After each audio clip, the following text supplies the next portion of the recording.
Pakistan Peoples party کے chairman Bilawal Bhutto Zardari نے 18 اکتوبر کو سانحہ کارساز کے موقع پر ملک بھر کے تمام ضلعی ہیڈ کوارٹرز میں دعائیہ تقریب کے انعقاد کی ہدایات جاری کرتے ہوئے کہا کہ سانحہ کارساز کے شہداء نے جمہوریت کی روشنی کو جلا بخشی۔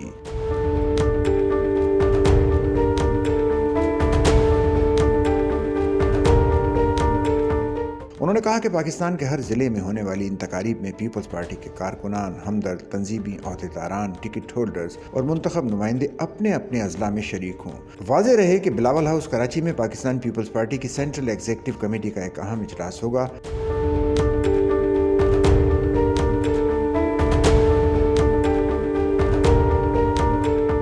اجلاس کی کارروائی کا آغاز شام 4 بجے سے ہوگا۔ بلاول ہاؤس کی جانب سے جاری کردہ پریس ریلیز کے مطابق پاکستان پیپلز پارٹی کے چیئرمین بلاول بھٹو زرداری نے سانحہ کارساز کے شہداء کو ان کی 18ویں یوم شہادت کے موقع پر خراج عقیدت پیش کرتے ہوئے شہداء کے ناقابل شکست حوصلے، غیر متزلزل وفاداری اور پاکستان کے جمہور اور جمہوریت کے لیے ان کی عظیم قربانیوں کو سلام پیش کیا۔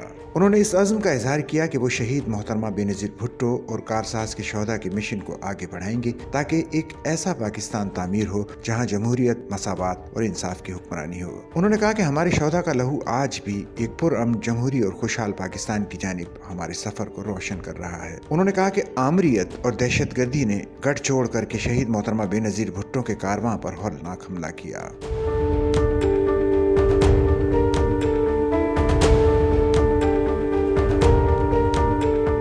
اس کاروان بے نظیر پر حملہ کرنے والے جمہوریت کی روشنی کو بجھانا چاہتے تھے، مگر ہمارے شہداء کے لہو نے اسے مزید جلا بخش دی۔